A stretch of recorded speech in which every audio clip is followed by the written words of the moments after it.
Hi guys, magluto tayo ng dalawang malaking pata. Ang luto nito is parang adobo style, pero may sugar siya. At yan po ay napakuluan na at naalisan ng maduming tubig. So yan is parang adobo na style. At lagyan natin ng bulaklak ng saging at mushroom. Nalis na po yung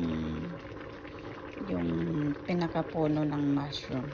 Tapos ito is naka pressure cooker na po siya at ilagay na natin sa top at pakuluan hanggang tayo lumambot.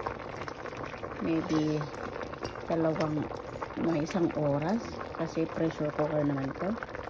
So ayan lang po.